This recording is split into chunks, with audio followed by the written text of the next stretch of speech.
Good morning, students. I hope you all understood the first part of Geography Lesson 5, that is India, Population, Transport, Communication and Trade. In last class, we saw about population. In this class, we are going to see transport and different kinds of transport. Students, before entering into the lesson, please note down all the points which is presented in this video. Then only you can revise and understand the continuity of the lesson. In last class, we saw about population, levels of urbanization and its impact in India. In this class, we are going to see transport and their types. Let's start our lesson. Transportation. Transport is a system in which passengers and goods are carried from one place to another place. Students, you already know what is transport. Transport is a system to carry the materials or peoples from one place to another place. Transport system is considered as the lifeline of a country. So transport is an important thing to develop a country. Earlier man traveled on foot or used animals for transport. With the discovery of wheel, transport was made easier and gradually different means of transport were developed. So transport is classified into three types. One is land transport, water transport and air transport. Under the land transport, it is classified into roadways, railways and pipelines. Waterways is classified into inland waterways and ocean routes. Airways is classified into domestic airways and international airways. Let me see one by one. First, roadways. Roads plays an important role in carrying goods and passengers for short, medium and long distance. So, we use a road to transport materials from one place to another place. The advantages of roadways is it is suitable for short distance. So, we can use road to carry the materials in short distance. It is easy and cheap to construct and it also easy to maintain. The roadways is used to door-to-door transport services. It is a universal mode of transport. And also Indian roads are cost efficient and it is used by all sections of the people in the society. India has the second longest road network in the world with a total length of 56 lakh 3,293 kilometers as of 2016. So in India, the densest road network is found in the northern plains where it is relatively easy to construct. So we know to construct road it is easy in the plain areas comparatively to mountainous areas. So while we build road in mountainous areas, we have to put lot of effort to maintain the road work. In mountainous area, it is quite difficult to construct roads.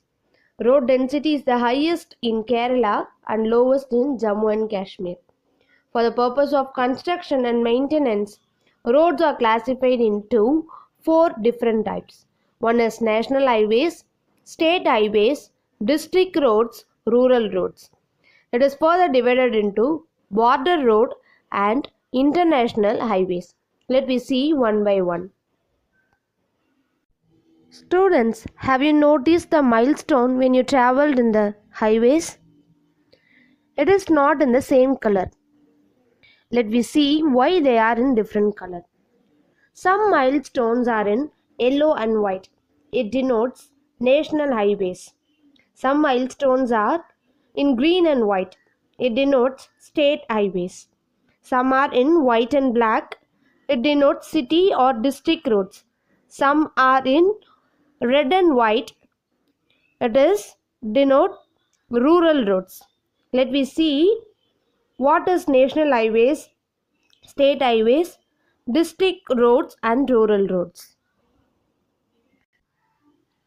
Students, do you know about Grand Trunk? So it was built by Sher Shah Suri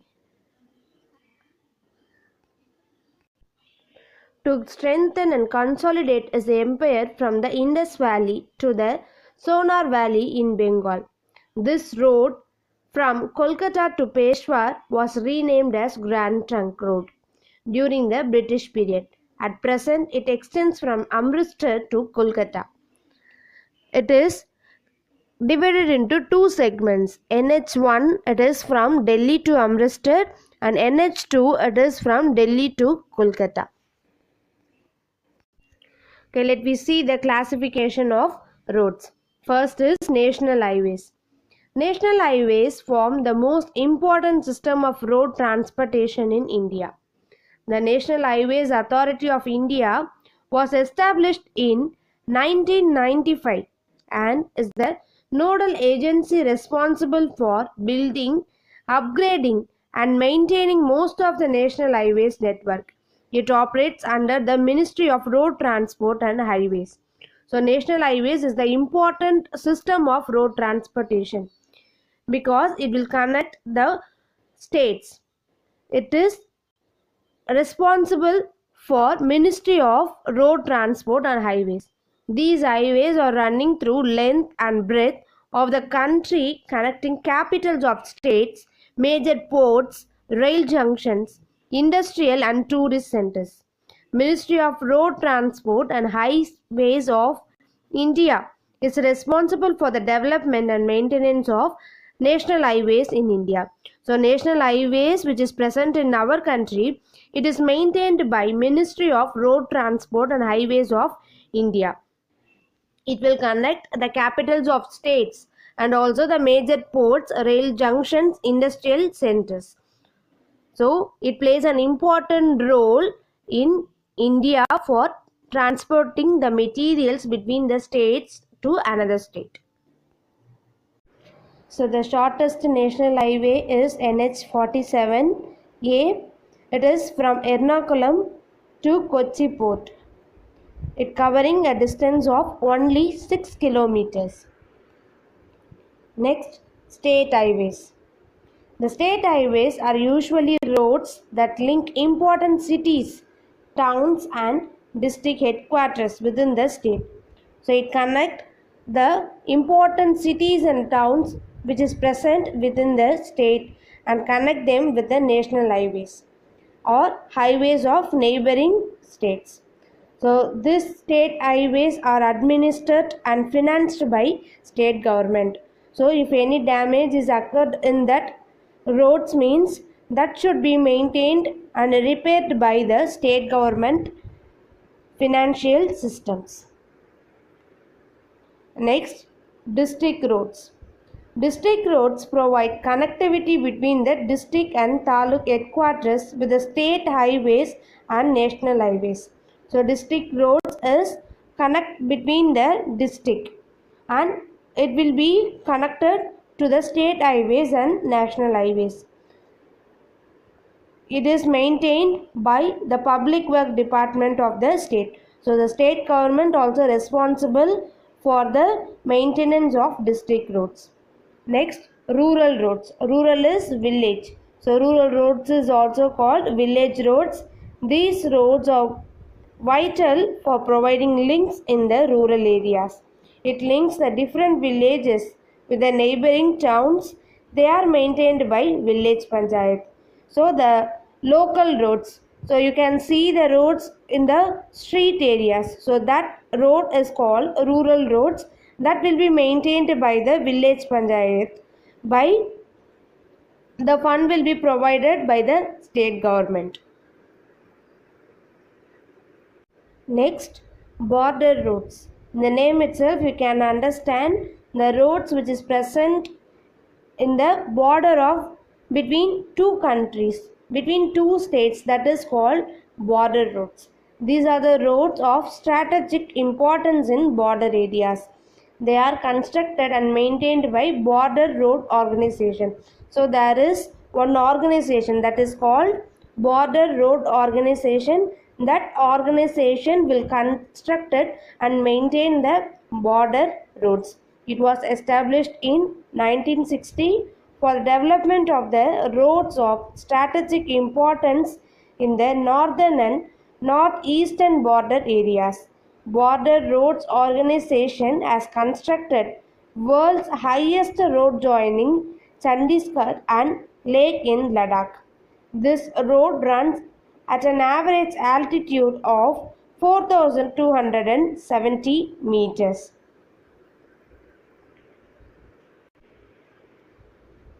Next, Golden Quadrilateral. It was launched in 1999.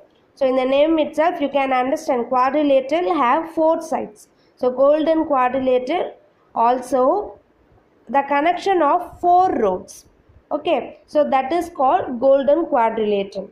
It is 5,846 kilometer long road of 4 by 6 lanes connects India's four metropolitan cities. The cities are Delhi, Kolkata, Chennai, Mumbai and Delhi.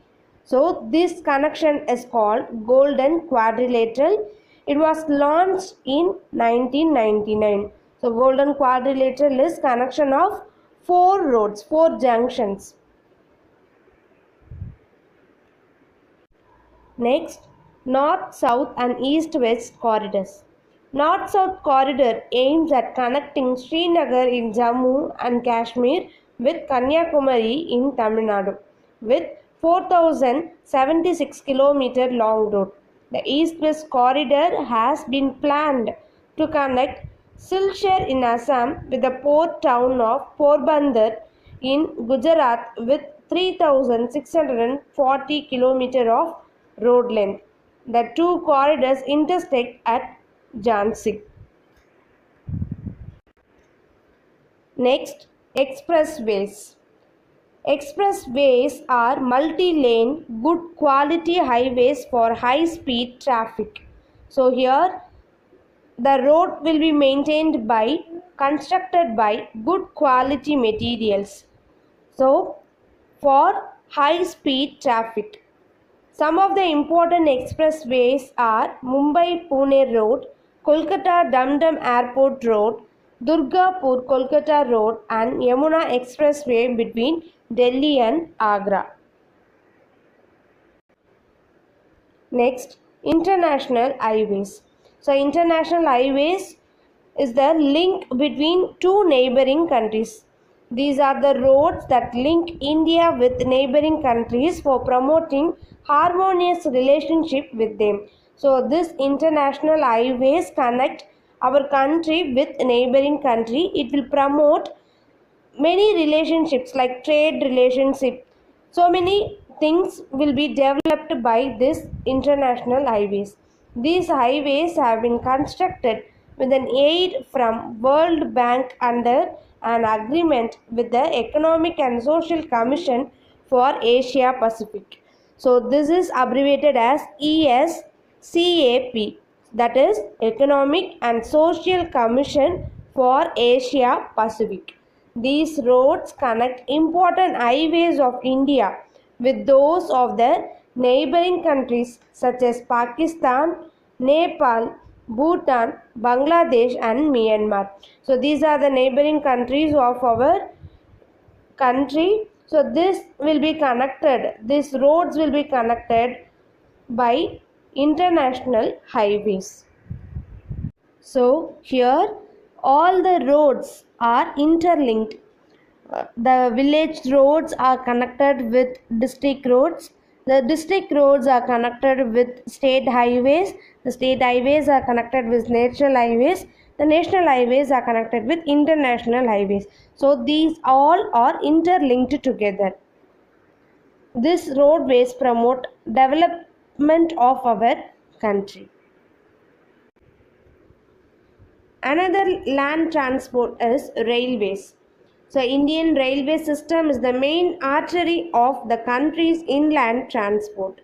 Railways cater to the needs of large scale movement of traffic both for freight and passenger, thereby contributing to economic growth. So comparing to the roadways, railways is more faster and carry more goods and peoples to some other places. So railways are considered as the backbone of the surface transport system of India.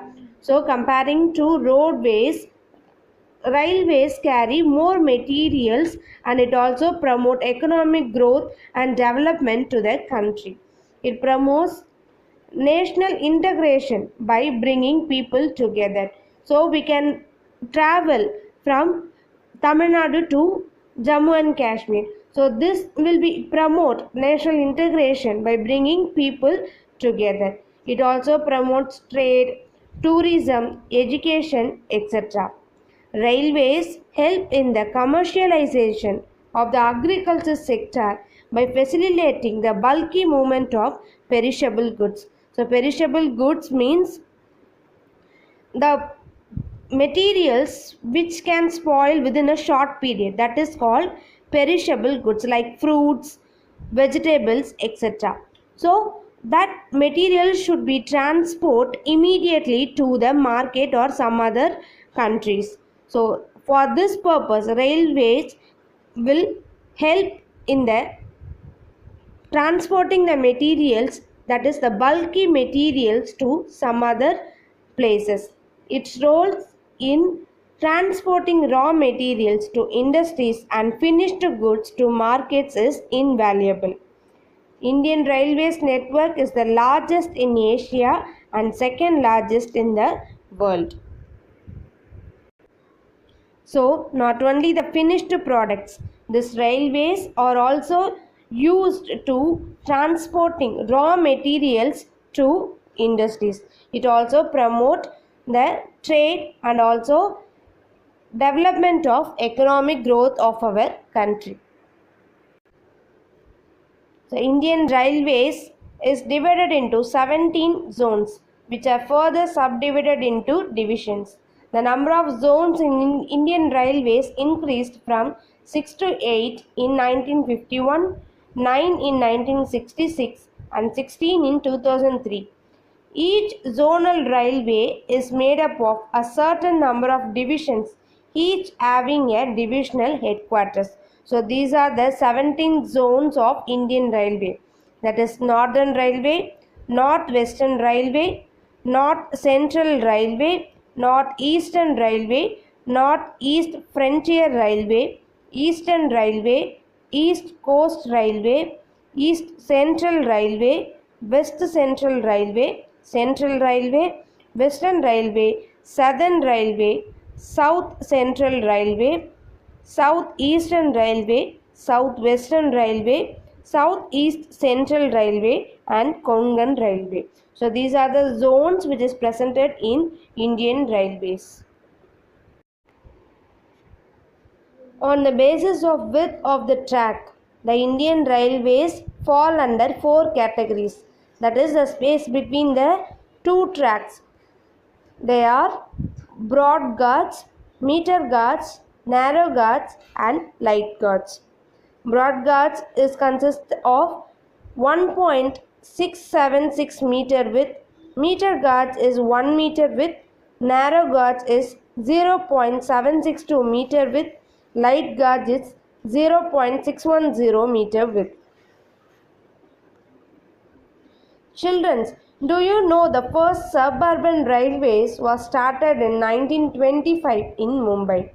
Gatiman Express is the fastest operational train in India. This train connects New Delhi and Agra and touches 160 km per hour. The first electric suburban trains was inaugurated by Sir Leslie Wilson from Victoria Terminus to Kurla on Harbour Line in Mumbai on 3rd February 1925 with 1500 volt DC traction system. So this is the first electric suburban train. Next, metro railways in India. So there are 8 cities with metro rail connectivity in India. They are Kolkata, Chennai, Delhi, Bangalore, Gurgaon, Mumbai, Jaipur and Kochi. The metro in Kolkata is the first one in India. It is also called as Mass Rapid Transit System, that is MRTS. This is your important 2 mark. So the metro railway system is also called mass rapid transit system. As of September 2018, India has 507 km of operational metro lines and 381 stations. Next, pipeline transport. Pipelines provide convenient mode of transport to connect oil and natural gas fields, refineries and to the market. So pipeline is used to transport the materials like oil, natural gas, etc. to the respective places. So in the past, these were used to transport water to the cities and industries. So we know that pipelines is used to transport the liquid materials, but nowadays solids can also be transported through a pipeline when it is converted into slurry. Slurry means the jelly like material. Okay, so nowadays the solids can also be transported through a pipeline when converted into a slurry. The initial cost of laying pipeline is high. So for the laying pipeline, it it takes high cost, but subsequent running cost is minimum. It can be laid through difficult terrain as well as underwater. So it may be underwater or in a terrain places. It ensures steady supply of goods and reduces the transshipment losses and delays. So there is no traffic in the pipelines. So it reduces the maximum time and also the transshipment losses and delays.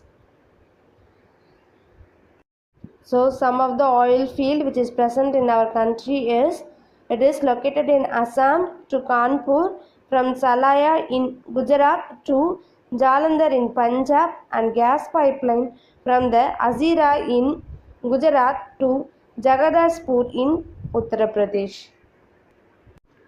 Next, waterways. A waterway is an important mode of transport for both passenger and cargo traffic in India.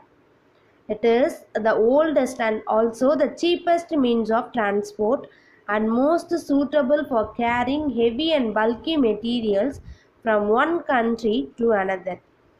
It is a fuel efficient and eco-friendly mode of transport. So, waterways is also an important mode of transport.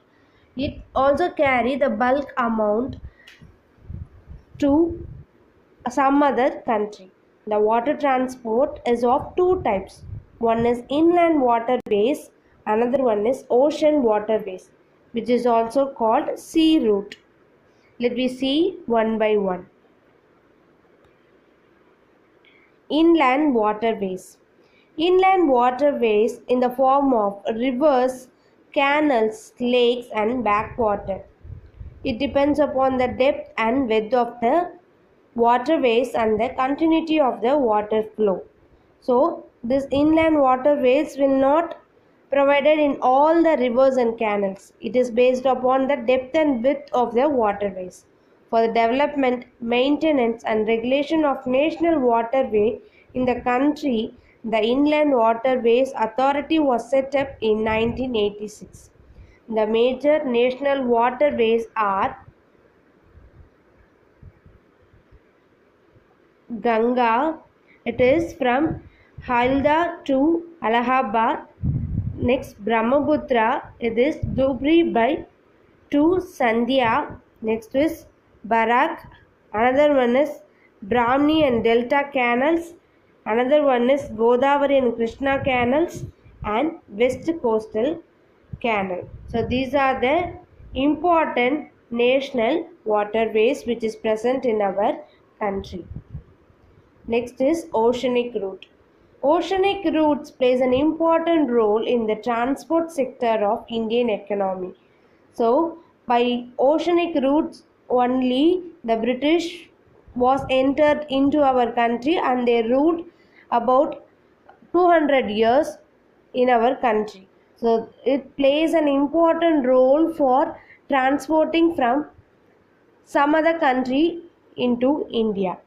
About 95% of India's foreign trade by volume and 70% by value moves through ocean routes. Coastal shipping plays an important role in transport of bulk goods in India. Shipping is not only the most economical mode of transport, it is also an environment friendly transport. So it does not pollute any environmental pollution. The sea and oceanic routes are mainly used for international trade and are connected through ports. There are 13 major and 200 minor or intermediate ports in India. The major ports of India are Kolkata, Haldia, Paradip, Visakhapatnam, Ennur, Egmore, Tuticorin, Cochin, Mangalore, Mormuha, Nhava Sheva, Mumbai, Vadinar, Kandla, etc. The major ports are administered by the central government. So the central government is responsible for major ports, and the minor ports was managed and administered by state government. So the major ports were administered by central government, and the small ports, that is the minor ports, are administered by state government. The major ports on the east coast are Kolkata, Paradip, Visakhapatnam, Chennai, Ennur and Tuticorin. The major ports on the west coast are Kandla, Mumbai, Nhava Sheva, that is Jawaharlal Nehru Port, New Mangalore, Marmagao and Kochi. India has four major shipyards. They are Hindustan Shipyard in Visakhapatnam, Garden Reach Workshop in Kolkata, Mazagaon Dock in Mumbai, Kochi Shipyard in Kochi. India is the second largest ship owning country in Asia and ranks 16th in the world. Next, air transport. Airways are the quickest, costliest, most modern and comfortable means of transport. Air transport facilitates connectivity on a national, regional, and international scale. It has made accessibility easier by connecting difficult terrains like high mountains and sandy desert. So, by air through transport, we can travel through high mountains and sandy desert. It carries passengers, freight, and mails. Air transport plays a key role in times of emergency as well as in the event of natural and man-made calamities like floods, epidemics, and war. So everyone knows about Wright brothers. The long cherished desire of man to fly came true on 17th December 1903 when two brothers made four brief flights in their flying mission at Kitty Hawk in the USA.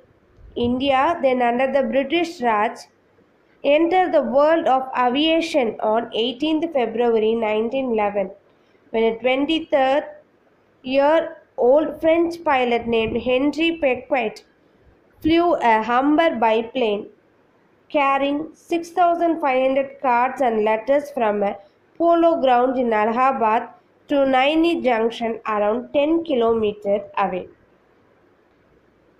So the airways is also have domestic airways. Domestic airways means the airways which is present within the country.